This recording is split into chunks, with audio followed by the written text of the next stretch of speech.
Well, good morning, everybody. Welcome back to the MOVE podcast. This is our coverage of the Olympic Games, the 2021 Olympic Games, which is super strange because all the logos and all the stuff in Tokyo says 2020. And I was like, what happened? Today's show brought to you by OURA. Each and every time we talk about it a lot. This little piece of technology, a non-invasive ring, gives you so much critical information, sleep cycles, core temp, heart rate variability, heart rate through the night. And they're continuing to evolve. I tell you, I know this company well, and seeing the stuff that they're up to for the future is mind-blowing. Head on over to OURA Ring. That's OURA ring.com.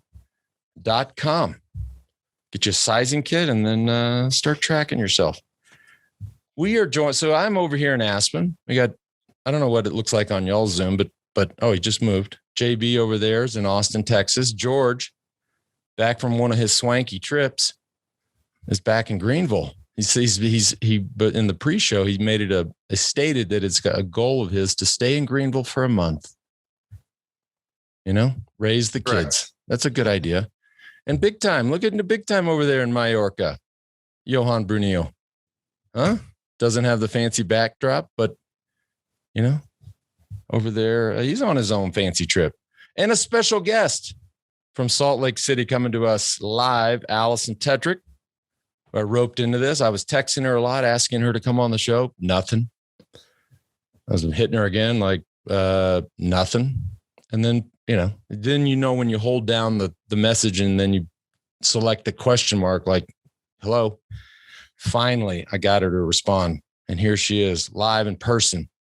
That's kind of typical Lance, right? Like, I'm like, hey, hope you're well. Like, thoughts to you. Like, let me know if I can help. Like, you want to go for a ride? Nothing. Crickets. For 6 months go by. And then he's like, be on the podcast in 15 minutes. I don't respond. And it's like freaking exclamation point. Did you get my text? And I was like, what about the last 6? Okay. Like, I just wanted to go for a ride. For the record, I changed my phone number. Okay. So full defense, I can pull up my text messages. I had changed my number and you didn't store the new number. You ran into a really good friend of mine the other day. You guys sent a really cute picture and you didn't save my new number. So that's, I have a defense. Yeah. You were like, be on this podcast. I'm like, new number. Who did? Wow. You know what, Allison, there's enough people on this show that like to give me shit. I feel like, hang on, you're breaking up. Oh, wait, we lost Allison.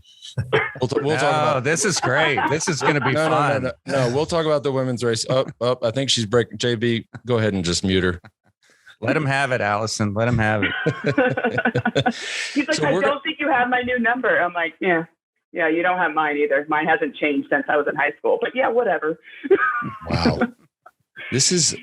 Hang on a second. Should we start over? No. Anyways, so we're going to cover the mountain bike and in this order. So we're because all of these actually were really exciting and a lot of great stuff to talk about. So the mountain bike, the time trial, and obviously the road race, and both the men's and women's side. So and amongst other things, all the other issues that are going on at the Olympics, which is kind of fascinating to sit back and watch. Today's show also brought to you by Roka. The best sunglasses out there, not just sunglasses, prescription glasses. Boom. Got the readers right here. Excuse me. That crew down in Austin, Rob and his whole team, just amazing athletes, constantly innovating. They've got the new Matador, which I'm rocking all the time. Lightweight, best lenses, no slip, all of it right there. For our listeners, 20% off. Head on over to Roka. That's ROKA, Roka.com, and enter the MOVE at checkout. What is going on? Maybe this beer that Allison accused me of drinking is truly messing me up. I mean, also today, 8:30. Huh? It is 8:30. It is 8:30, and it's 5:30 somewhere. It's probably 5:30 in Tokyo. Today's show also brought to you by Hyperice. Love this company. Been a fan of theirs for a long time. Their percussion devices are game changers for recovery and getting athletes prepared. We've seen a ton of athletes at the Olympics. 14 out of the 23 teams in the tour were active users of the percussion devices. And they continue to add great companies to the portfolio. recent acquisition of NormaTec, which I know George and I have been big fans of for over a decade. The boots, it just, game changer for me as I'm starting to get back in shape. And I have a little tidbit that I'll share with y'all later about what happened. What I discovered the other day on my mountain bike, which George is not going to like to hear, but this was a big moment for me. And just be glad that this happened, George, because everything would have been different while you were here. I promise you. But in all seriousness, Hyperice crushing it. Head on over to hyperice.com, 15% off for all our listeners on all the packages. The Hypervolt and the NormaTec are both on sale right now. Limited time. The code is Lance15, hyperice.com. Let's jump into the time trials, shall we? No, so sorry. We're starting with the mountain bike. This was, I personally I don't know about you guys and everybody, Allison, you're new to this crew, but everybody accuses me of never paying attention. I actually watched all of the events.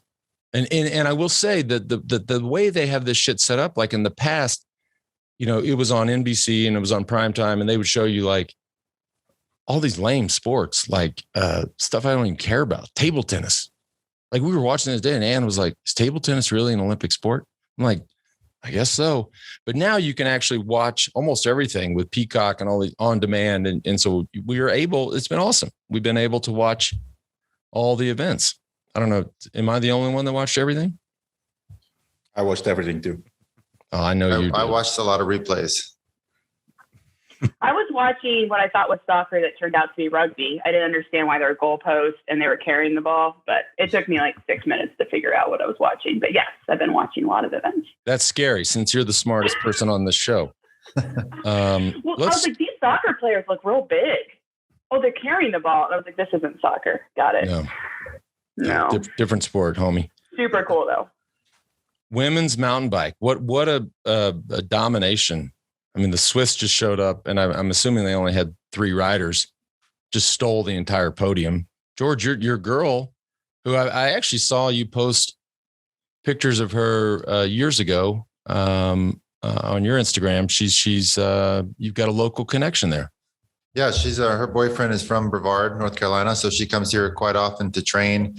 So I've ridden a couple of times with her on the road bikes and gravel. We haven't mountain biked yet, but great girl. She got hurt right before the Olympics, broke her wrist, I believe, like a month or 6 weeks before the Olympics, and was able to, still ride a bit, although not much mountain biking. And for her to go to the Olympics and win, which has been her main goal for the last, as long as I've known her, 3 or 4 years. She's been super hyper focused on the Olympics. Go there on a technical course. It was raining that day, very slippery. You saw a lot of the girls crashing and just dominate, led from the lap 1 and never looked back. So it was pretty awesome to watch her win. Yeah, Jolanda, she broke her hand, I think it was about 7 weeks before Tokyo. And she literally hadn't jumped her bike until Tokyo, like until she's pre-riding the course. So, and then, she had that big injury in North Carolina where she ruptured her spleen, punctured her lung, fractured her rib. It was like a pretty intense crash. I have a little nickname for her. I cannot take credit for it, but I think I got it from Ellen Noble's Twitter, but Sendy Puff, because that hair is amazing. And she is technical and Sendy. She just rode a beautiful race. Yeah, it's not Lance, you were there. You were in Brevard in Pisgah where we did the segment, and picture that. She had a massive accident, like in the middle of the woods on single track. And fortunately, she was with a couple other people that were able to help her get out of the forest. But that could have gone a lot worse than it actually did. Well, you touched on it, George, when you said it was technical. I was blown away when I saw this course and I first watched the men's race. Like I love to go out and mountain bike and if it gets technical, I'm like, okay, this is cool. I'm going to take it easy. But this looked like Supercross to me. Like that was my burning question when I was watching it. Was it too technical? It seemed like there were only half a dozen women who could ride the whole course. Was that just because it was wet as well? Or where do you guys think on a scale of 1 to 10, how technical was that? And my question, was it too technical? Well, a couple of things, JB. The men went the day before on a dry circuit. So they pretty much torched the course, exposed a lot of the roots. That evening it rained. So a lot of these roots are exposed. We all know wet roots are super slick.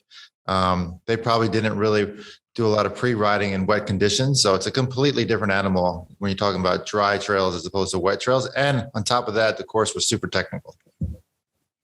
Yeah, and they were changing the course up to an hour before the women started because it wasn't just raining, it was a typhoon, right? Yeah. So it was flooding. So they're changing the course up to an hour. So before, and the women had 1 hour they were changing drops and descents in the course before the women actually started. So just imagine if you've been visualizing this course and practicing it and all of that, and then an hour before the start, it's like your time trial changes basically, or your lap.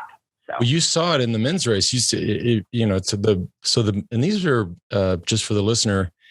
These are shorter races, right? You watch the men's road race. It's 240 kilometers. It's 6 or 7 hours, whatever. Now, these are 1.5 hour races for the men. I don't know the exact time for the women, but you saw in the men's race the course just drastically changed from the beginning to the end. Like guys were choosing different lines. They were creating different lines. So yeah, if all of a sudden through the night, to your point, George, you put some rain on that, buddy, it's just hit and hope. I think a fun fact to note too is Jolanda actually won the test event back when they did that. So she won the test event and won gold on the same course, minus different lines, of course. So that's a fun fact. George, get a picture on your IG there, or something with that gold medal when she comes home. That'd be cool. I will. Allison, what was going on there with her and Paula?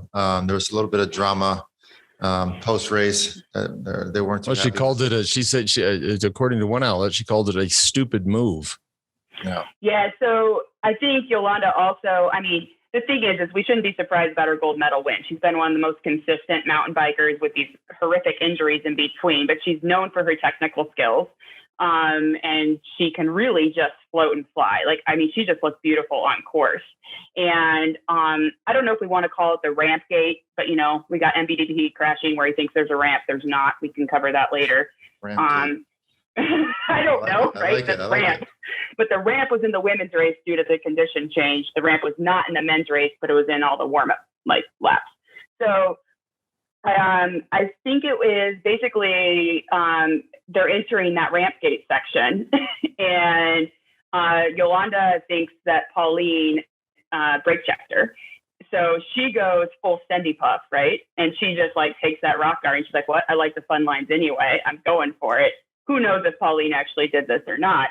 But Jolanda has, if you guys haven't seen that clip, the best send and save of any athlete so far at the Olympics, full sternum chest on her front fork is completely compressed. She's just trying to hold it up and has the best save of the day, and then uses that moment to pass, and then ciao, basta.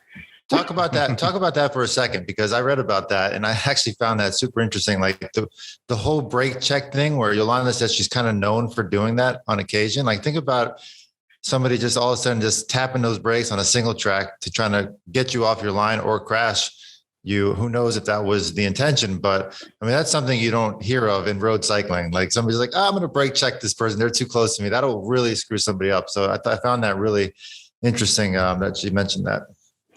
Yeah, they both have their sides of the story. I'm a huge fan of both athletes. I think they're phenomenal. Obviously, both world champions. Pauline's been world champion on road, cyclocross, and mountain bike all in the same year.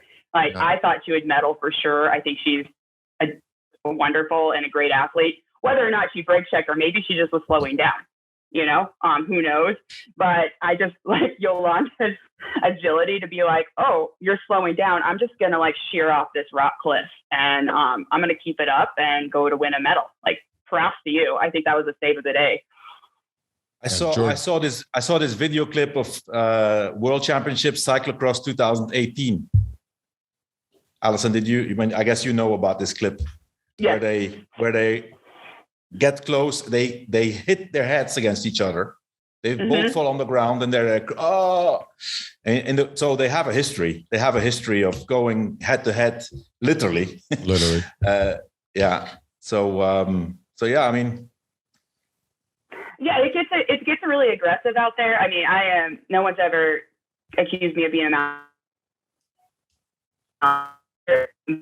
it's really aggressive. These men against each other a lot. And so if you, our previous Olympic champion, Jenny Rized, she finished in 14th, which, you know, like for her, she said was kind of releasing the burden, like the Olympic burden. And so I know we'll talk about it later on mental health, but her post was about how like she's been so jealous and like racing Jolanda for her whole career. And this is the first time she's like, I'm genuinely happy for her. And she was like, so, I mean, they just battle, you know, that just shows like how much, especially these kind of more individual sports where it's like you against one other, you know, how much emotional like preparation against just one rider. So going head to head is a good way to say it. What do we make of course, America's a former world champion and Kate Courtney came in as one of the gold medal favorites, and certainly, you know, our home girl. But and I've been kind of hearing through folks and following, you know, obviously the trials and the World Cups leading up to it. But has the baton been passed? Haley Batten, what do we think? Shout out to her; she got 9th place. I think there's a couple of big things to think about that. I mean, Haley Batten got 9th, which she just showed a huge display of just mental strength and tactical ability where the course was constantly changing. It's not the course you pre-rode. And Haley is the other spot on our Olympic team that auto-qualified by winning a World Cup. So she auto-qualified for this. Kate obviously comes in as the favorite. You know, I've had the pleasure of being able to train with Kate. She doesn't live too far from me in California. And I mean, it's a disappointing race for Kate for sure. But you have to like not forget, this is their first Olympics for both of these athletes. Haley's 23 years old. Kate's a little bit older, but it is still their first Olympic like time. Yeah, so settle down over there, LA. One bad race. You can't pass the baton after one bad race, bro. What side of the bed did you wake up on? I'm a big fan of Kate Courtney. What are you talking about? Amazing. Amazing. But this young girl from right here in Colorado has made a move this year. That's all I'm saying. Golly. I think that'll help elevate both of their games. You know, they're both Americans. They're both obviously going to be competing at the high level against the best in the world. And I think it'll only make them better. Yeah. And Kate's a world champion. She's also won the overall. And Haley's a little younger, up and coming. And the thing is, you guys are great friends. They train together. They push each other. Yeah, Haley Batten just recently stole, like right before the Olympics, one of my QOMs at Mount Tam. And I was like, damn, girl's going fast. All right, let's go. You know, but her and Kate were on the mountain that day together. So they really are good friends and they're pushing each other's limits, but I think in a really positive way. And I think Kate is going to be disappointed, but you know, she's such a professional and positive, and she's just going to turn this around into some big things. And I think Haley, like, the world's her oyster. Awesome. Let's switch to the men's race because it was full of controversy. I love what you called it, Allison, with I guess ramp gate. But I think the big, and we'll get into Vanderpool's incident, let's call it. But this, and we at the end of the tour, you know, as we have to talk about the dominance of Pogačar, I brought up, I said the future is amazing here because you've got obviously Pogačar, Bernal, Vanderpool, and Tom Pidcock. I mean, this kid he just did whatever he wanted. Like that was, and by the way, I just shout out to Johan. Johan, you brought up Tom Pidcock's name probably 3 or 4 years ago. And you said, "What?" JB, do you remember JB? We talked about it. Yeah, I mean, can you guys hear me? Okay. Yeah, he was not on any of our radar. And Johan, it was at least 2 years ago, maybe 3. But he was like, "Watch this name; he's going to dominate." I mean, that was domination. What we saw there was just he was playing with them. Well, I think, you know, the most impressive about Tom Pidcock is that he's been a world champion already in all kinds of different disciplines: cyclocross, time trial, juniors. Now won the Giro under 23 last year, big stage race, probably the hardest stage race in under 23 at that level. And the way he got to the Olympics is, in my opinion, something incredible. You know, first of all, he had to fight for a classification because he was not quite. Great Britain didn't have a spot. He had to do these races, these World Cup races, and then so he had to get great results. Plus, he had to. All his hopes were on the placing of a Romanian mountain biker. And because that Romanian mountain biker got a certain place, he finally got in very last moment. They got the spot. And then 8 weeks before the Olympics, he breaks his collarbone. Right. And to come back from that and be on that level, that's unique. That's a unique athlete, you know. Well, and so I think you circulated the photo of that crash, Johan. His bike was literally in 5 different pieces. But hard to come back from. And then, you know, they're of course telling the stories of just the training, obviously the qualifying, a lot of pressure there, have to qualify. And then, this is fascinating because it is hot and humid there, but he was training in a sauna, which I also think I heard that Kate Courtney was as well, but oh man, I'm out. Like if they say, okay, we're going to do a 4-hour ride in the sauna, I say, you know what? Somebody else can win the gold medal. I'm out. For real. I think that a lot of athletes have done this. In not just Pidcock. Vanderpool has also trained. I mean, obviously he didn't have so much time because he was in the tour, and then on top of that he was 6 days in the yellow jersey. So I think he had like 12 days from the moment he quit until the moment he left to Japan. But I think I remember when it was the World Championships in Utsunomiya.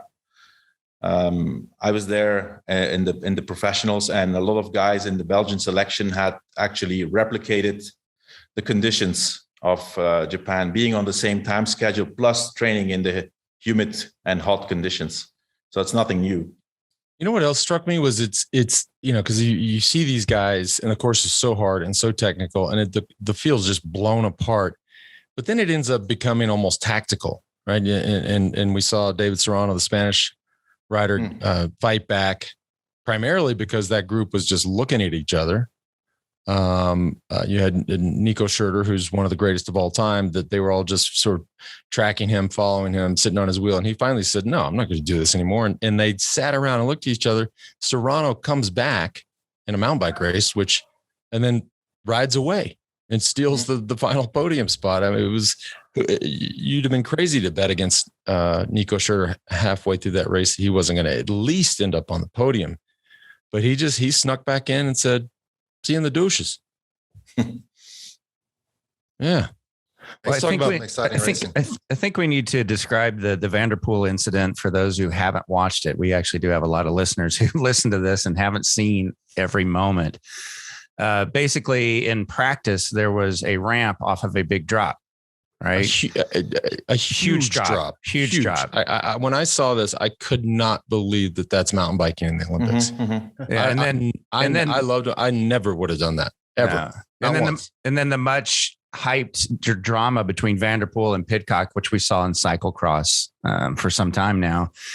And Vanderpool just slow rode off that edge as if he was looking for that ramp or expected it, and endoed his bike and took him out of the race pretty much. So JB, did you see a photo of the ramp that they had for the practice laps? Yes.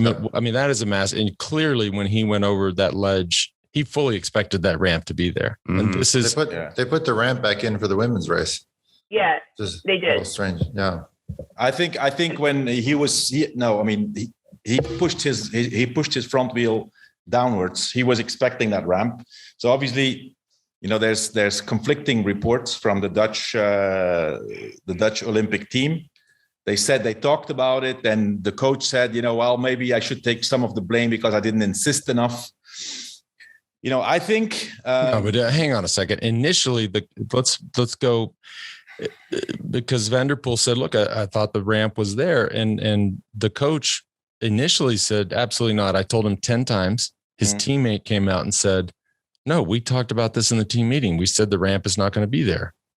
I mean, and I guess what I'm hearing is that he's softened that position a little bit, which is probably smart when you have one of the most dominant and important riders in the world, but there was clearly some dissension there right away. Yeah, I think Dutch. Oh, sorry. Yeah, go ahead. Oh, I was just going to say Dutch communication could be a theme for a little bit of the podcast for sure. We got communication issues with the Dutch at this moment. That's right. Johan, you have scoops, though, I heard. Well, I think, my take is that whether it's been talked about or not, I personally think that Mathieu van der Poel, this is something I really can't understand. And I'm saying this from the knowledge I have, I don't know the insight, but, Mathieu van der Poel has been talking about this for more than 2 years. This is my main goal, Olympic Games mountain bike. Does the Tour de France, is obviously in great shape. He decides to leave. We all knew this. Everybody, was kind of agreeing with it or accepting it. And then he travels to Japan on Thursday. Yep. To race on Monday. Now, there's obviously also a reason behind it. He said, I don't want to be there locked in the village, and I want to be able to train. Makes sense. He said, okay, I'm training and I'm replicating conditions, but I cannot take. I mean, he had to be stressed. You travel there on Thursday, you get there on Friday. He just a quick 2 days of 2 days of previewing, but we all know how it goes in the Olympics. Everything's restricted. You have limited slots. They cannot they don't leave everybody at the same time on the course. So obviously, I think the stress factor here has been, in my opinion, a big reason for what happened. Let's not forget, he's also the only one who has crashed. The only one. Yeah. Johan, how smart is this kid? I don't want to go too deep on this, but obviously in the race, he's got race smarts. He's got that nose, he's got that instinct, but I'm talking about common sense. All right. Mm-hmm. Just straight up, just planning and just more macro, planning that I don't know. It doesn't seem too clever. In general, he is known as a guy who knows what he's doing, but this to me made not much sense. Also, especially because his dad Adri was part of the selection in 1990 in Japan? Yeah, and so the Dutch team also decided on that specific special tactic, like going 2 days before the race. They arrived there 2 days before the race. They did the course, and then they raced, and almost all of the Dutch team pulled out. Adri van der Poel race was over after 28 kilometers. So, you're kind of repeating the same thing.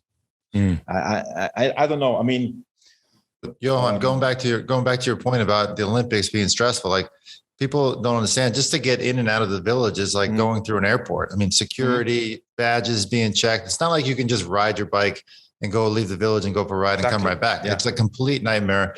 And on top of that, we got to remember the guys that did the Tour de France, they left Sunday night from Paris. They finished the Champs-Élysées after racing 3 weeks, full gas, jumped on a plane that night and went straight to Tokyo. So there's definitely, different tactic going in for. This is a different approach. I can see the benefits of staying in your environment and be able to do quality training, which is obviously something that Van der Poel needed more than anybody else, because he came fresh off road racing. Pidcock, for example, had focused only on mountain biking. So, it makes sense, but at the same time, I can't understand that you travel on the other side of the world 3 days before what you've called the most important event of the last 2 years of your career. That doesn't make sense to me. Well, one thing's for sure is he fully expected the ramp to be there. I mean, there was zero attempt to get that bike in the air. And at the time, he was right there with Pidcock, so it would have been a really fun battle to watch had he not crashed there. Mm-hmm. Well, I still think Pidcock takes it. He was toying with the others. Yeah, well, and with much climbing, he's so small, so powerful.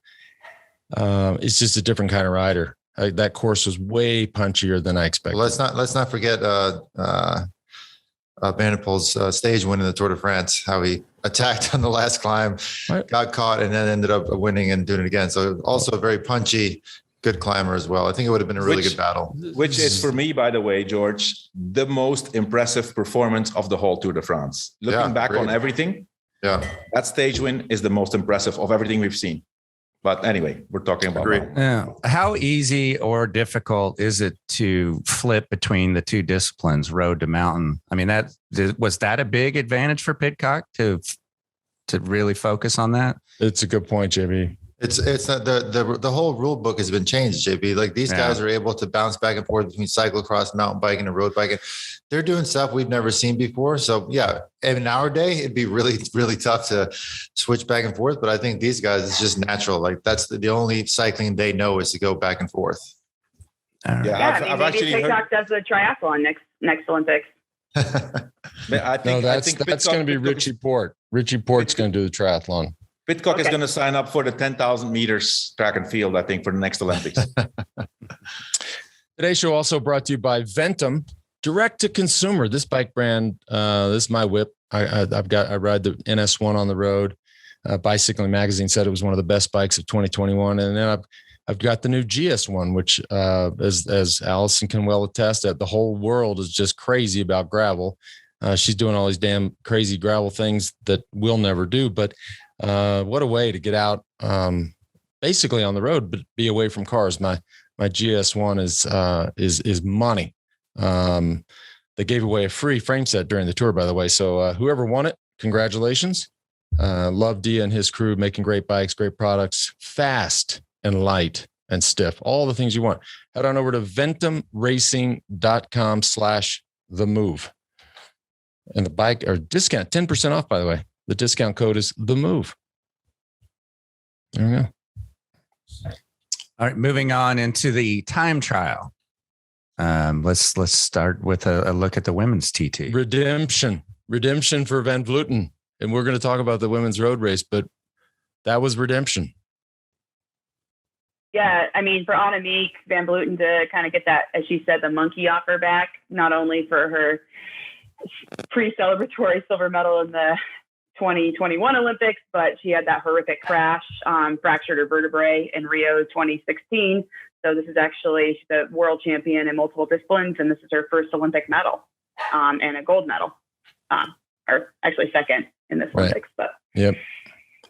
Yeah, and like you mentioned, Allison, I mean, that's super hard mentally to go get silver medal in the road race, thinking you had won, and just be able to reset your mindset and put that all aside and just 100% focus for the time trial, which is incredibly impressive to watch her pull it off.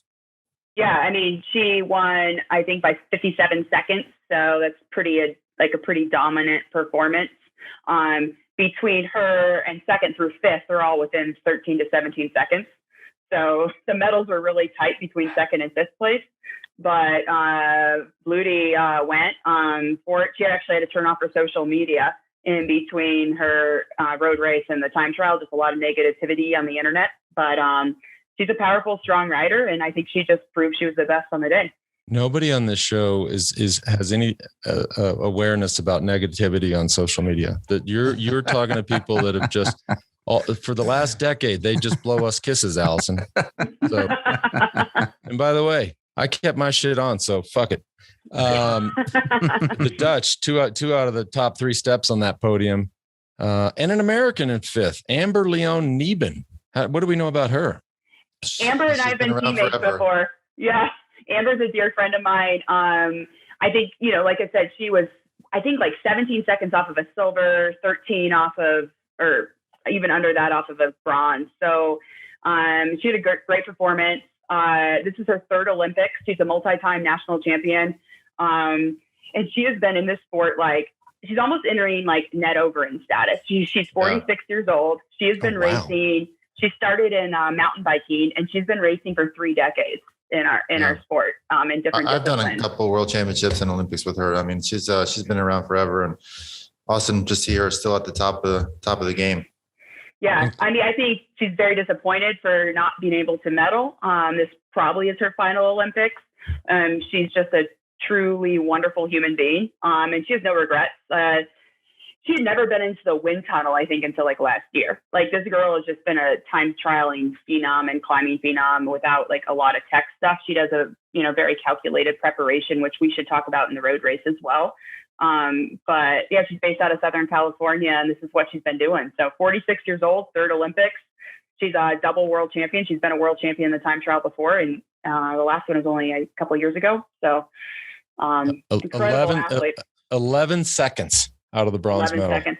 11 seconds. God. And then Chloe was not too far behind in 7th place, which maybe is a disappointing result for her as well. But I think we'll see a lot more from her in the track. And we're seeing, I think, a lot of these, not a lot, but her and Ghana have been focusing a lot on the track. Actually, Bobby Julich mentioned this to me earlier that, perhaps a lot of this track preparation has, taken away from their road time trial preparation. Yeah, you have to think about Chloe had that really like horrific crash in World Championships last year. So like basically like lacerated her like quad muscle. It's disgusting. I mean, she's wonderful, but like the images are harsh. But then she posted it. So don't be faint of heart if you want to look at what her leg injury looked like. So she's coming back from that. She won her national championships this year. She did the road race, the TT, and now she's going into the track. And at the end of the race, I did see her, on the ground holding her injured leg. And this has been a huge year of comeback for her. And, was it too much to do the, road race, TT, and now like, let's see what the track looks like. But you guys know how it is as athletes. If she's one of the best athletes, USA Cycling has seen in years. Like she's an all-arounder. She's super powerful. 7th place is going to be extremely disappointing for Chloe. And it's hard to say no to do all these disciplines she's so good at. But, we have faith in her. And if she wants to do these events, like, let's let her thrive. And the one thing, Chloe and I have been teammates before as well. And this woman can suffer more than anyone I've ever known. Like pain to her is nothing. She the more pain, the better. And she just kind of sometimes she calls it dumb strong, where she's like, I don't know. I just so strong. I just don't even feel anything. I just go. So she's incredibly strong and focused, but it's sometimes when does the team need to pull her back and have her, make sure she recovers and takes care of herself. But was there race radios in the time trial? This is going to be a big theme for the road race, but was there in the TT, was there any communication? I know for a fact Amber did not have a race radio, and I believe that's across the board. No. But I am not positive of that. No, they were allowed to have radios in the time trial. Okay. Van Vleuten had one, definitely. Okay. It's allowed individual time trials, but for some reason, I also read that Amber Nieben decided not to have one and just go full out without any references. Yeah. Yeah, I know Amber did not, and she likes to do that. I mean, she's been in the sport for so long; she likes to go off a feel and just kind of go with her gut versus what somebody's telling her to do. Control issues. She has control issues, or no? We're going to get into that. She's going to the road race. Right. Well, I guess the theme for the time trial has to be redemption. Right. When you talk about Van Vleuten, redemption after the disappointment of the road race, and then our man Primož Roglič, redemption in the time. Full disclosure, I didn't see this coming. When I woke up and read the results, I said, "Wait, what?" Mm. Yeah. You could throw Dumoulin into the redemption story as well, big time. And Johan, and by the way, that's a podium of redemption because Johan Dennis has had all kinds of ups and downs throughout his career. And by the way, now leaving that team going to Jumbo Visma, but boy, Roglič, what a ride. So a couple of things to point out there. All 3 of those spots are now going to be on the same team next year. And none of those guys, except for Roglič, did the Tour de France. And Roglič did about, 6 stages of the Tour. So clearly the best preparation was not to do the Tour for the time trial. Yeah, I think that makes sense. If you look, the road race is a whole different thing, but this is so specific. We all remember Rohan Dennis, world champion in England, had not raced since the Tour de France for 3 or 4 months, I think. And he, these guys know how to prepare. But I mean, if you see Roglic's performance and, the way he has paced it also, the first lap, he was up there with, he was the best, but the others were close, but that second lap was just unbelievable. I think, this is also, knowing, Alison, you said, you don't know anybody who can suffer more. I personally think Roglic is one of the guys who can suffer the most. If you look, especially after he crosses the finish, this guy was in the zone in that last, he wanted it so bad. Like, he was in so much pain and he crossed the finish line and he kept going. Don't know if you saw that. He kept going. He was like completely, I think he was like cross-eyed or something. I just kept going. Wait, hang on. What are you talking about? After the finish line? Yeah. He was completely, he was not there anymore, and he just kept going. After For how the finish long? line. We saw they probably said, "Okay, it's over. Hey, Primoz, it's over." Wow, man, I totally missed that. You talk about, being cross-eyed. Mm-hmm. Having to flag the guy down. Yeah, but you can stop now. You could see also, like when once he stopped and he was out for a second. He was, in my opinion, he was completely empty. And I personally think that this guy can really go through so much pain that he can ride basically until he falls off his bike. There's not many guys who can do that. Yeah, and the Tom Dumoulin story, we talked about it in the pre-show, because there is now so much. We saw it at the French Open with Osaka, who pulled out, just didn't want to play. We saw it 2 or 3 days ago with Simone Biles, the greatest of all time. We're talking about the GOAT, right? Just says, I'm not into it. I can't do it. Obviously a very risky sport. If your mind's not into it, it's probably not a good idea to go risk serious physical harm. But here's a guy, Dumoulin, who, we saw in the past year that just said, I can't take it. I'm cracking and I don't want to do this. And I think for us in cycling, that was for me at least, that was the first time that I have ever seen this. It was strange. And I mean, strange in the sense that it's never happened. Yeah. But it's become this, obviously it is now the biggest story of this Olympic Games because of Simone Biles. Everybody is at least here, Johan, you're over there, but it's divided. I don't want to say it's divided, but there's enough of, there's people that just go, wait a minute, this is the greatest of all time. What do you mean you can't go out there? What do you mean you're not into it? You're not motivated, or you don't have whatever it is.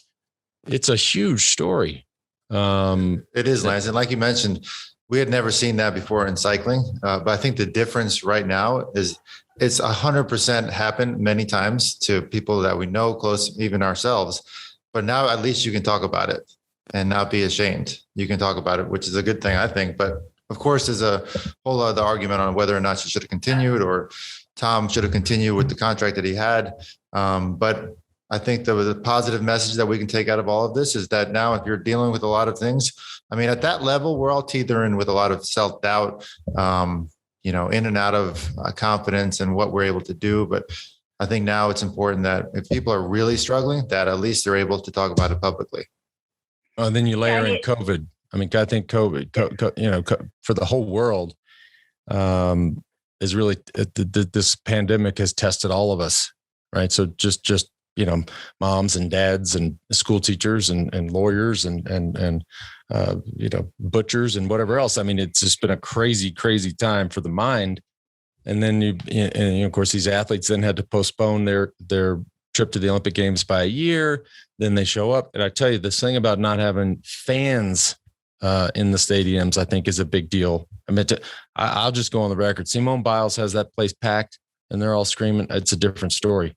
But they're just dead. Or family for that matter. She was very open about what it meant to not. Her family's always been there for every event. And look, we all love our certainly our fans there, but we love our families there. And she just looked around and it's just dead silent, right? And that's none of us. I certainly know I have never experienced that. I don't think any of us have. That's something we can't relate to, right? And I cut you off, Allison. I'm sorry. Oh, no, it's okay. I think it's just, I mean, as an athlete, I've survived a traumatic brain injury and racing on antidepressants, and you wanted to like hide that because you're trying to recover. And like, as you know, the last thing you want to do is admit your vulnerability to your competitors. It's like blood in the water, So you're like, yeah, totally fine. Yeah, totally fine. And some of that is competition, but also to talk about how it's okay to not be okay and to actually let everyone else's expectations down to protect yourself, I think is something that should be more commonplace, which does really contrast with what it takes to be the world's best, as you guys all know. So it is hard because I'm like, ooh, did you take a spot? Because now it's like hard for you. Like, I mean, I struggle with that, but also no, like stand up for yourself. Because at the end of the day, like your brain, your body, your love is what's most important. So as Glennon Doyle said about Simone Biles, I'm like, she's a goddamn cheetah. Like, this is what we should do is take care of yourself first and foremost, and not always have to adhere to everybody else's expectations. By the way, in terms of taking a spot, Sunisa Lee wins the gold medal for the U.S. in the gymnastics all around. So, okay. That's right. We still won, baby. You brought up a great point, Lance, that I hadn't heard anyone else say about Simone, is that, I mean, she could, if your head isn't in the game in that sport, you could break your neck easily. 100%. Yeah. I mean, the air that they're not landing in water. Mm-hmm. Yeah. And you see, I mean, the telltale signs of that in cycling in our sport is like, you just end up in all kinds of crashes that you would have not had otherwise. I mean, you're just like, that reaction time is a little bit off.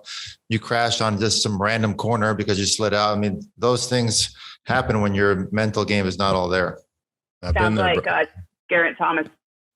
Yes. Yeah. He actually mentions that. Yeah. No, this guy is hitting the deck a lot too much.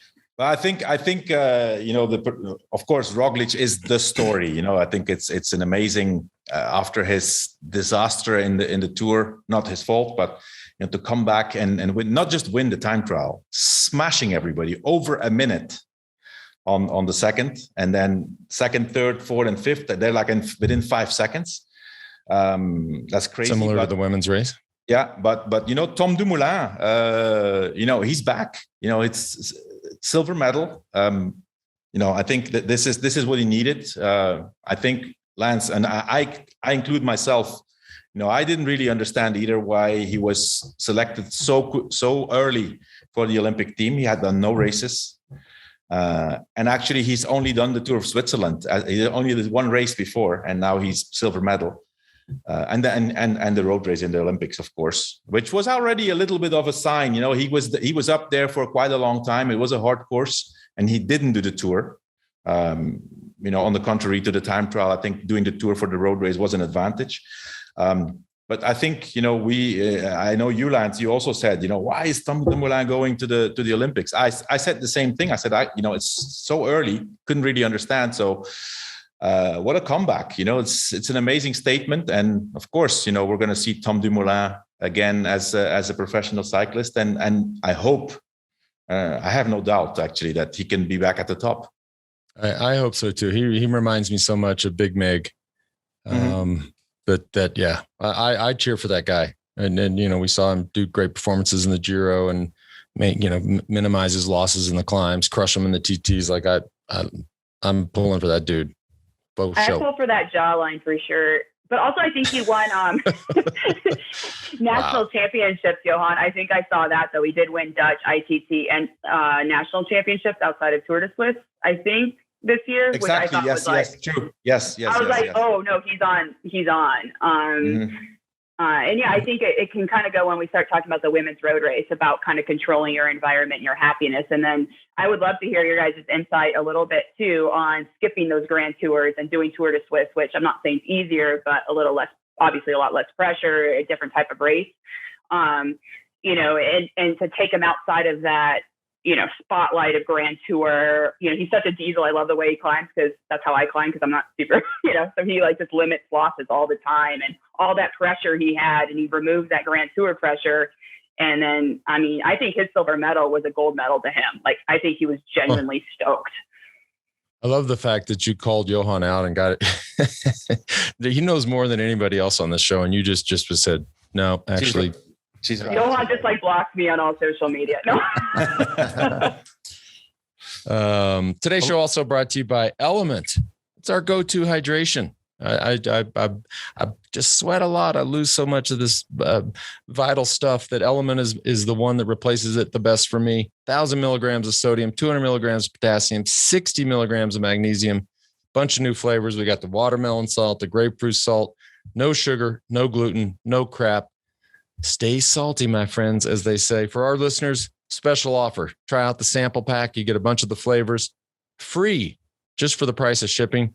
So head on over to drinklmnt.com/themove and get your recharge sample pack for just the cost of shipping. drinklmnt.com/themove. Should we talk about the road race? This is where where it just gets exciting. Not that the other stuff wasn't exciting, but there was so much going on in these road races, both of them actually. Let's start with the women's road race. Let's just start from the gun, just like where they started. Whoever has seen that, and this, and I really think the theme, and I was more of a theme in the women's race, but it even though it wasn't so obvious in the men's race, racing without race radios, and I advocate for, there was years ago they said we have to ban race radios, we have to ban communication. The riders are too robotic. They're not thinking for themselves. Like, this was a huge deal years ago that seems to have died down. I've always been an advocate for them primarily, although it was fun to watch these riders have to think for themselves. But primarily, I think there is content in and around the race radios. So yes, they use them in the race for strategy and time gaps and all these things. I think these things should be public. But here, lo and behold, we have an Olympic Games where there are no race radios. So, it was a massive story in the women's race. And I mean, I think there's two stories: going from the gun, having a small break. Kaisenhofer, who sounds like she's just got this amazing story, she's some fucking like genius, right? Some mathematician or something, and trains herself and and stays away. And it wasn't even close. You just talk about a diesel. I mean, she just straight dieseled that thing. And then to have Van Vleuten come across the line without information or knowledge that she wasn't winning, and fully convinced she was winning, posts up, does the thing that we all, I mean, if there's one thing that'll wake us up in the night in a cold sweat, it's that. Yeah, but imagine imagine in the Olympic Games, Lance, that's like the worst, the worst. It's not a classic or, any big race. It's the Olympic Games. Yeah. I think personally, there's race radios have obviously been a factor of, them not having the right information. But I think really the mistake comes from the Dutch riders themselves. There's this four-man team. Anybody of those four could basically win, I guess. And, in a 138 kilometer race, with teams of only four and most of them 3 or 2 or 1, you can never let anybody, not even a single one, get 11 minutes. That's just you can't do that. So I think that's the big mistake that the Dutch made, afterwards. Yes. Okay. There was miscommunication, and is there still one ahead or not? But the initial mistake is to let 5 riders get an 11-minute gap. It's not done. And on top of that, with the Dutch team, they're all stars. Who's going to work for who? So who works? That's right. Yeah, exactly. Yeah, I think the biggest losers of the day were the Dutch. I mean, to me, they didn't look like they were riding as cohesive as normal. And I felt like they brought 4 leaders, and in those 4 leaders, they were lacking a team captain to go back and kind of rally the troops. They're all incredible riders, obviously, but usually, guys, in women's racing for a little under 140K race, like, we don't usually let a break ever go 10 minutes. Like, it's just too short, firepower. And then you take it to the Olympics where there's only 67 riders. Right. And the biggest teams are 4 riders, and the strongest team, undeniably the Dutch. And they were, not even riding together. Usually they're, you got like an Ellen Van Dyke that's kind of shepherding and like going back to the car, getting information. And they were just riding like 4 leaders. Which they're all like some of the strongest women in the world. But to me, I think they just did like the biggest they were the biggest loss of the day. And Anna Kiesenhofer, I remember racing with her when she was on Lotto. Sometimes I like to float off the back too. Like I like to just kind of assess my situation. I don't like getting in the mix. So, we spent a lot of time floating and tail gunning a little bit. She didn't offer me much of a draft. She's quite small, but she was super powerful then. And obviously, like that's where we're going to the control thing. Like it's really unique when riders like Kiesenhofer, Nieben, and Kristen Armstrong, can sometimes come into these events controlling their controllables and being very tactical and scientific about their approach to the race. And basically she wanted 25th place and she got a gold medal, but she went all in. Like she didn't want to get dropped. So she went all in. And I think that was really interesting. For the USA, I think Karin had a hell of a ride. And we should dive into a little bit of Karin Rivera if you guys, know. Karin's had 72 national championships. She was our top placed American in the women's road race at 7th place. She's one of my best friends. So I'm sorry, George, I'm going full girl crush mode here, like you kind of do with Cav or something. But I don't know. It's like Cav, Karin, I'm going for it. But so Karin, she's been racing forever. 72 national championships. She's won Flanders. She's small of statute, but very punchy rider, good sprinter. And her father actually passed away this year due to COVID complications. And so this was really a difficult time for her. So she's racing #4Wally. And, he's been with her since she's been racing since 6 years old or whatever. And she's out there just, I think, raced her heart out. And she's had a pretty funny commentary. Not only every day she's wearing a different outfit. She tried to every day wear one of the outfits they give you. So she's wearing those ridiculous hats, the polos. She's going all in, Olympic dream. She finished, and she was the only rider for the first pass, USA rider to make it over the first pass, and it regrouped. And she did know, she was kind of bleeding through her eyes into the finish, and she knew there were 3 up the road, and Omer Shapiro of Israel was one of my teammates as well. And Omer she's a great escape artist. And she knew there were 3 riders, and they catch 2. And she was like, well, shoot, pretty sure there's 1 rider up the road, but she's just got dropped, just caught back on, and you're going into 5K to go.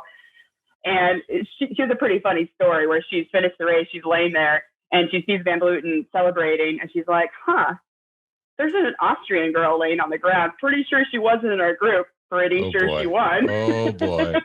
Well, and Lance, don't forget, we had a similar situation in the Sydney Olympics where Vina Kurov, Clody, and Ulrich were away in the road race, and we had no idea. Same sort of thing, no radios. And it was was there one guy aware too? We didn't know either. So these things happen in the Olympics quite often. Yeah, and it's not that the racers aren't smart. It's just also when you're 5K to go, you're bleeding through your eyes, and you know. Chaos is going I do think though, with the Dutch, to come back on the Dutch, we have these 4 stars, and you have to ask yourself the question, it's obviously guys or girls who are used to be the leader. Is it possible that one of them, if they couldn't win themselves, they would they wouldn't like that another Dutch wins the race? Because Van Vleuten and Van der Breggen say they didn't know that there was 1 Austrian ahead, but Marianne Vos said that she did know. So she did. They can speak against each other, they can speak with each other in the race. Wow. No. Yeah, so Vos said she knew. And then Elisa Longo Borghini, my nickname for her when I cheered Lamborghini, because that girl just punches and attacks. It's Italian rider. She's amazing. Got 3rd, and she knew she was going for 3rd. So it just depends, counting's hard. Karin did say too, though, they're getting, instead of a chalkboard too, guys, it's a whiteboard, using the dry erase, and it wasn't super bright, and you have to be pretty close to the front to see the time splits. And they were given time splits every 10K, which probably isn't enough. And you know, they're not dumb, but you know, as you guys all know, I think what happened.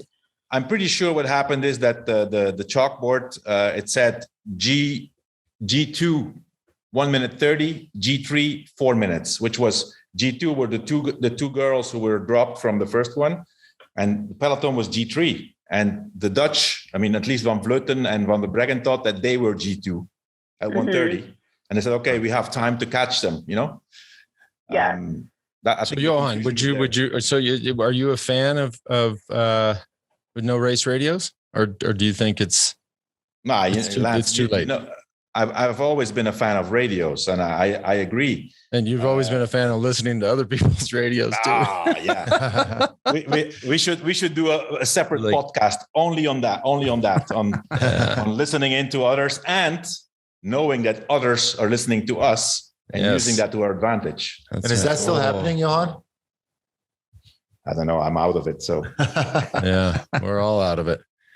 Let's talk about the men's race, because it was I mean, actually in this, I guess, partly in the theme of redemption. You know, Billy Carapaz just, by the way, one teammate in the race, 130 riders. This is so funny. In the women's race, 67 riders, which makes no sense. I mean, they started the race, looked like a breakaway. Like the fact that because the race can't be too long, we can't have any riders, like our ovaries will fall out. Like that's what happened. Oh, really? Holy shit. Well, heaven forbid the race is over 140K and, you know, we have more than 67 riders. Ovaries, very sacred. Wow. You know, I knew you would be good at this, Allison, but this, you have just come over this is exceptional. Your ovaries will fall out. Just listen to that, people. That's like, I mean, I know what it's like to lose a ball, but I don't have any idea what it's like to lose an ovaries. Like, holy shit.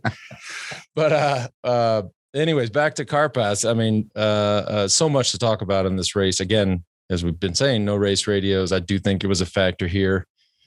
He was exceptional, right? And you know, going back to what I was just saying, like, this is a team game. He had one teammate, which, by the way, is probably some guy nobody's ever heard of and got dropped. And, you know, no. The guy's really good. Jonathan Narvaez. I was really just bike rider. Listen, this is show business. I'm building this up. I'm building it up. That doesn't matter if he's good or not.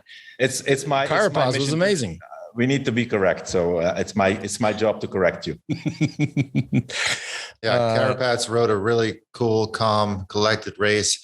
Didn't go when Pogačar went, just stayed, let Van Aert do all the work, jumped across in the last kilometer, knew that it was still 30K to go. And then once they got over the climb, I mean, it was just like, you know, back in our junior days where it was like, one of these is going to go, and it doesn't really matter who's going. Of course, Carapaz was super strong, but it's not like there's a team of guys there being able to control it. It was a lot of just random attacks. And it was awesome to see Brandon McNulty go away. Awesome to see Brandon go with Pogačar on the climb. One of only two other guys that can follow Pogačar, the Tour de France champion. That was impressive. That was really impressive. Okay, here's where I'm going to stop, y'all. None of this was impressive, but it wasn't smart. Okay, that's another thing. We're going to talk about two to me, and I think Brandon McNulty is a fantastic talent. I'm excited for him and his future.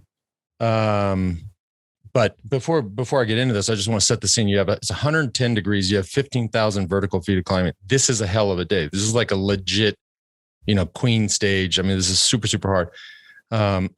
There was conversation, and there always is around the Olympics and the World Championships, where you're paid by a team all year long. You wear your trade team jersey all year long until these events, when you wear your national champ or your national team jersey, and then you're supposed to lay down your allegiances, your alliances with your trade team, and ride for your country. Now, this first move from McNulty with Pogačar on the climb, if I am Brandon McNulty, okay, and I'm feeling good, and he was, by the way, with Michael Woods, who never took a pull. He said, "No, I'm not pulling. You're the Tour champ. You've shown the world that you're 100 times stronger than any of us. I'm sitting on." Why is he pulling? Right? Is it because of the trade team stuff, or is it just ill-advised? And then to get in that final thing with, no, you got to see, you have to. He would have he would have been on the podium. Well, I agree and kind of disagree. On the climb, I think he's pulling. He's obviously feeling good. He's one of the only guys that could have gone. I think he was truly thinking that was the move. Now, when he's with Carapaz and basically assured a silver medal at minimum, that's when you can kind of start pulling at 60, 70% and going, all right, we're most likely going to make it. But all right, Mr. Nice Guy. Did he preview the course? Did he not know that that last little schnock at the end this isn't an overpass. This is a real climb. Yeah. Right. And at the end of a 15,000 vertical foot or day, extreme temperatures, that's going to pop anybody.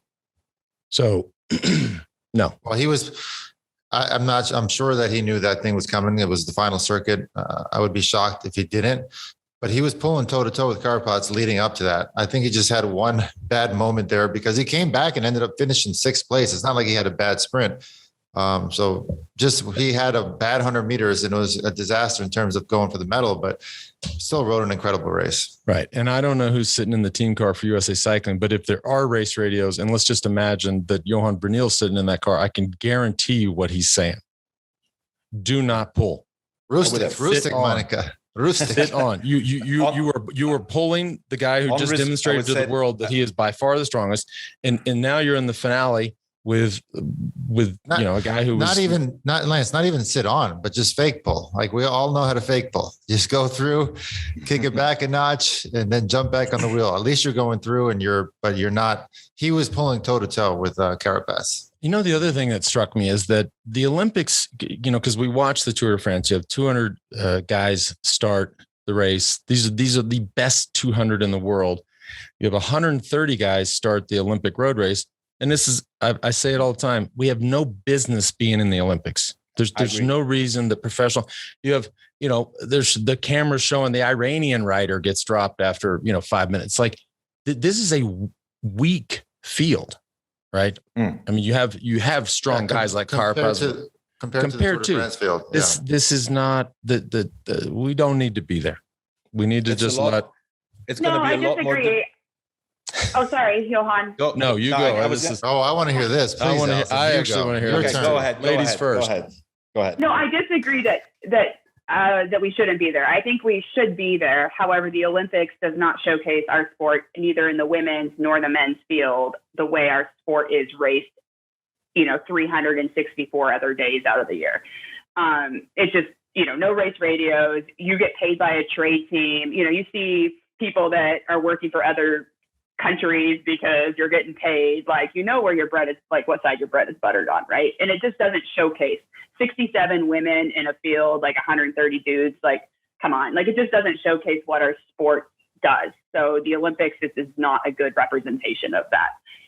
I mean, even this, like, look, there's like 20 people doing the individual time trial. Like Ellen Van Dyke's not there. Chantal Bloch, a world champion, is not in the road race. Like, we're not getting the best in the world at this event. Julian Alaphilippe is not there. Yes. Yep.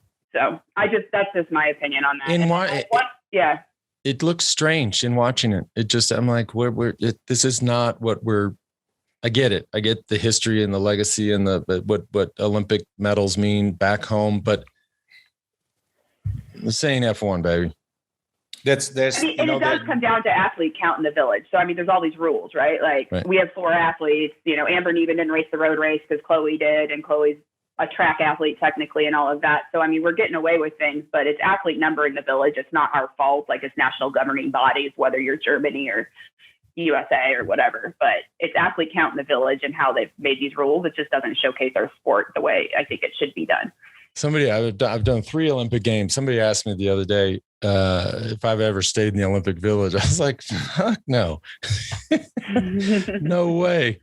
Going through like the cafe line, like, Another thing people don't realize is I've done 5 Olympic games, but I've never gone to one opening ceremony. Why? Because the road race is always the first day of the Olympics, and the opening ceremonies, you're up on your feet till like 2 or 3 in the morning, and it's just like, so no cyclist in their right mind is going to go to the opening ceremonies.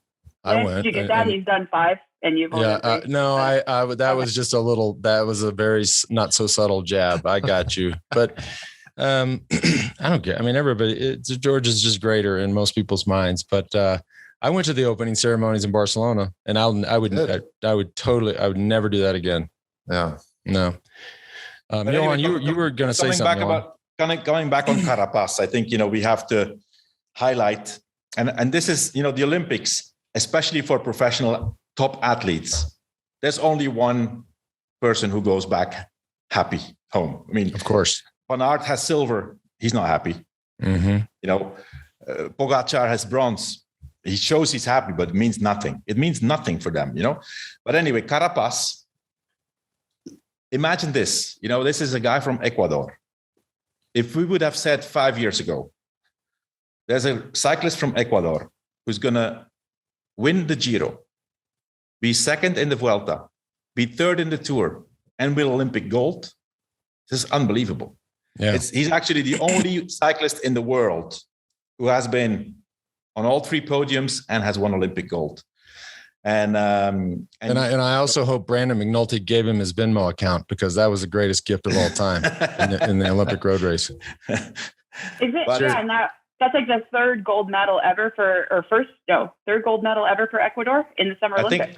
I think the second one. Yeah, the second one. There's one guy who long time ago won the walking event. How do you call that? Race walking. Yeah, race walking. Yeah. Heel toe. But what I was really surprised about is how critical Carapaz was right after the finish about the federation, the cycling federation, and he said, this is amazing for me. This is amazing for the Ecuador people, but please, all these guys from the federation, don't jump on the wagon now, because you don't care, and. They didn't have a soigneur, they didn't have a mechanic. They had to find their own way. Wow. Obviously using staff from Ineos. There was plenty of people there. And now I've seen today that the president of Ecuador has gotten involved. So I guess somebody at the Olympic Committee is going to get fired. Damn. Yeah.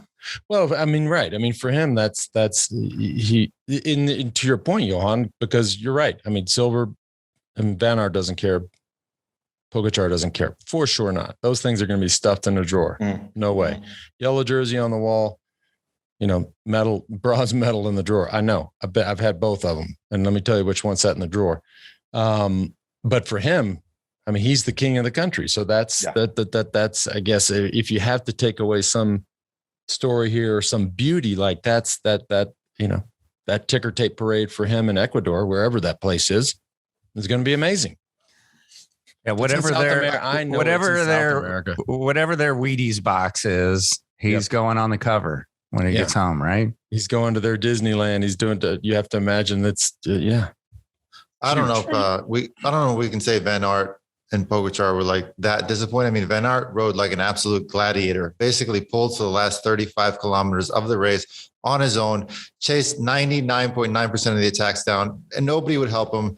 And it still ended up getting second place. I mean, the guy could not have ridden a better race, and just the way the tactics worked out, he couldn't win, but he put it all out on the line. That's a great idea, to sit on the wheel of the strongest guy. Have I talked about that? Yeah. Tell that to the kids. Sit on the wheel of the strongest guy. Yeah. Kids. No, listen, kids. I just had a quick question, because I've noticed it in the Tour, although we didn't have super hot days like this, but and Johan, you might have an answer or can get an answer on this, because as I do talk about how much I sweat, like I'm always like jersey unzipped, fully open, getting what I at least think is cooling. I'm seeing these guys now on these hot days. So some of the guys are fully unzipped, all wide open, and then others like Van Aert and Pogacar are fully zipped up. Mm-hmm. And I know this is totally random. There has to be some thinking there. Like, why? Aerodynamics. No, I'm talking about on the climbs. Yeah. Who knows? That's a good point then. That's not normal.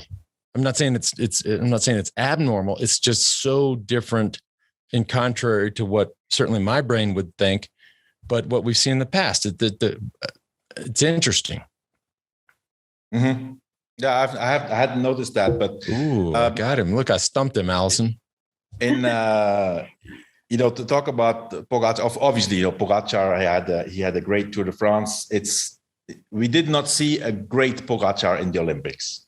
And we saw a good Pogačar.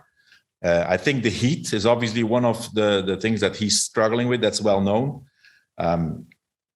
And you know, the fact that McNulty was able to come back on that climb to Pogačar when he was going, because that attack from Pogačar was serious. It was, you know, he meant to go get away.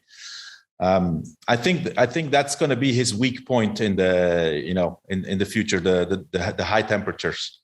I don't think he was at his full. I don't think he was as strong as he's supposed to be.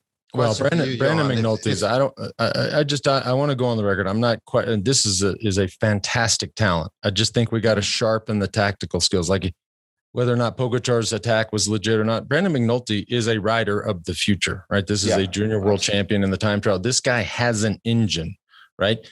But use the engine sparingly, right? Let them play their games and then bam, go. So I want to be clear about that.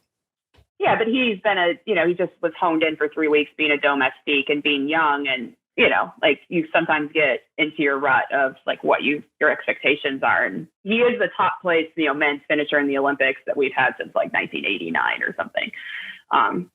Johan, I had a question for you though, just like quickly on this. This is me, my commentary watching Carapaz. So I call him Cat and Pants, you know, I just think it's funny. I have all these nicknames when I commentate myself. That's why you guys don't hire me to commentate. A phenomenal rider. You better be careful what you wish for. Phenomenal rider. But I was just thinking of Ineos sitting there going, what's our budget? You know, they're all in for the yellow jersey, which was Pogačar, right? Like Ineos just rode the whole tour for the yellow jersey, which didn't happen to be on their team, but they were all in for the yellow jersey. Mm-hmm. And now they look at Carapaz's performance and they're like, so he doesn't need a team. Like that's like. Well, I mean, you know, for Carapaz, like in the Tour de France, for example, he got third. You can get third in the Tour de France without a team. That's a possibility. If you're strong enough, you know, you follow the guys. What they've done is that they've ridden as if they were going to win the Tour, and they've always set him up. And he because he's an aggressive rider, he always tries. You know, even if he has a little bit, he tries, you know. But I think we're going to see a lot of change in Ineos, not straight away, but, you know, already we're seeing that Geraint Thomas is not going to stay. There's some other guys, you know, Ron Dennis leaves. I don't think they have planned for this immediate change. They need to get new riders. It's going to take a few years for them. I mean, even there's a lot of things that money can't buy. But hang on, we talked about this at the top of the show. Money bought Tom Pidcock. That is their man of the future. Well, I mean, that's not what money. I mean, Pidcock absolutely wanted to go to Ineos. That is his choice, right? Now, obviously, he's become a big name, and they're going to have to pay him royally. But we'll see. I mean, I think, you know, there's talks that there's a big possibility that Tom Pidcock will do the Vuelta. So we're going to see there a little bit. I don't, we should not expect too much, although you never know. But, you know, we'll see how he performs in the mountains at the top level. Obviously, listen, he's a guy, he's been world champion junior time trial. He can time trial and he can climb. There's nothing else you need in order to win a big tour. So, yeah, I mean, we're all talking about Pogačar, and, you know, we were talking about Evenepoel. You know, all of a sudden, Evenepoel, it's like nobody talks about Evenepoel anymore because there's other riders. So, you know, there's Pidcock is going to come. Who knows? You know, there's this Spanish talent, Juan Ayuso, who just signed for. I've never even heard this name. Now you're dropping new knowledge on us. This is yeah. Well, yeah. Write it down. Hang on a second. Watch me spell this. Wait, Juan Ayuso. Okay. Ayuso. Okay, we'll talk about him in 3-4 weeks when he wins his first professional race. We'll talk about him. Allison, are you doing your nails, Allison? Who signed him, Johan? Yeah, I was going to. Okay, good. UAE signed him. Okay. Oh, wow. I think you've kind of teed it up, not to get too ahead of ourselves, Johan, but what's the showdown going to be in the Vuelta? Bernal. As for now, what's his name? Pogačar is still saying that he's going. I don't think he's gonna go. And Primož Roglič, so. And Vanderpool's not. He's not. I read this morning he's not going. Who? Vanderpool. Evenepoel, no. He's doing Lombardy. Yeah. Redemption there. Yeah. No, it's Roglič, Bernal are normally the two guys, which I think it's great. Once again, Jumbo Visma against Ineos, and Chris Froome. No, George, do you have any info on Chris Froome? Is he going to the Vuelta? Another man crush. Man crush alert. I've not gotten any scoop. I mean, to tell us again, this guy could barely walk. I tell you what he did this has never been seen before. Oh man, let's do a couple of replays of all the people that Lance wrote off in the last 2 years. Listen, y'all know this. This is Hollywood, okay? You always are just a Mr. Nice Guy. Somebody's got to be an asshole. And I'm happy to be that guy. There's not that many guys he wrote off. I think the only significant one where he was not right is Cavendish. Yep.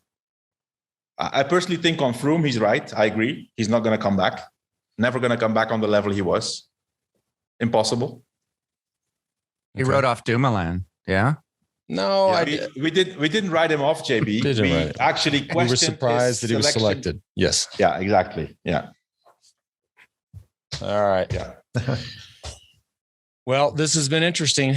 I guess, I guess we'll pick this back up at the, actually, you know what, before we leave, Allison. So, because this is exciting for us internally. So, the ASO has finally pulled their head out of their ass and they're going to bring back the women's Tour de France.